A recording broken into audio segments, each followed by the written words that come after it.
ধরুন আপনি একটি গ্রামে আছেন যেখানে বিচার হয় প্রজ্ঞার আলোকে। এই গল্পটি সেই গ্রামের, আর গল্পটা এমন এক বিচারের যেখানে গণিত হেরে যায় প্রজ্ঞার কাছে। এক বয়স্ক ব্যক্তি মৃত্যুর আগে তার 3 পুত্রের জন্য 17টি উট রেখে গেলেন।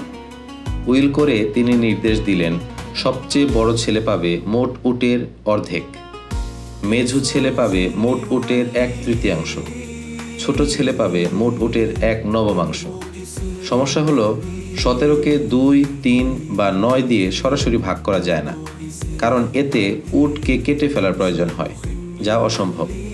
3 ভাই এই জটিল বিভাজন নিয়ে বিতর্কে জড়িয়ে পড়ল। তারা অনেক জ্ঞানী লোকের কাছে গেল, কিন্তু কেউ এর সমাধান দিতে পারল না। উট না কেটে কিভাবে এই ঝামেলাপূর্ণ বিভাজন করা সম্ভব তা নিয়ে সবাই হিমশিম খাচ্ছিল। অবশেষে তার গ্রামের এক জ্ঞানী এবং বিচক্ষণ বিচারকের কাছে তারা গেল। বিচারক তাদের সমস্যা শুনলেন এবং বললেন, চিন্তা করো না, তোমাদের সমস্যার সমাধান আমি করে দিব। বিচারক প্রথমে নিজের একটি উট নিয়ে আসলেন। পূর্বের 17টি উটের সাথে তার উটটি সংযুক্ত করে মোট 18টি উট হলো। এখন তিনি বিভাজন শুরু করলেন। তিনি প্রথমে বড় ছেলেকে 18টি উটের অর্ধেক অর্থাৎ 9টি উট দিলেন, মেজো ছেলেকে দিলেন 18টি উটের 1/3 অর্থাৎ 6টি উট, এবং ছোট ছেলেকে দিলেন 18টি উটের 1/9 অর্থাৎ 2টি উট। তাহলে মোট উট সংখ্যা দাঁড়ায় 9 + 6 + 2 = 17টি।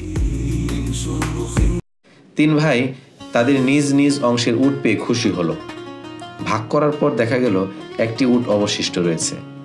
এই অবশিষ্ট উটটি বিচারকের নিজের, যা তিনি প্রথমেই যোগ করেছিলেন। তিনি সেই উটটি নিজের কাছে রেখে দিলেন।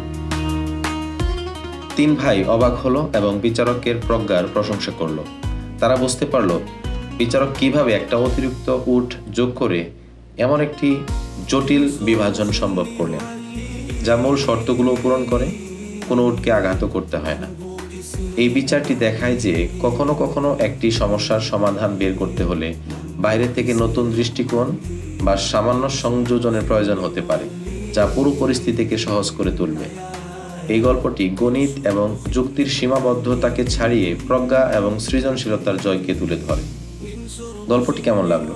যদি ভালো লাগে এই চ্যানেলটি সাবস্ক্রাইব করবেন, লাইক কমেন্ট করে যাবেন এবং বেল আইকনটি বাজিয়ে রাখবেন, যাতে পরবর্তী কন্টেন্টগুলো আপনারা দেখতে পারেন। সবাই ভালো থাকবেন। আসসালামু আলাইকুম ওয়া রাহমাতুল্লাহ।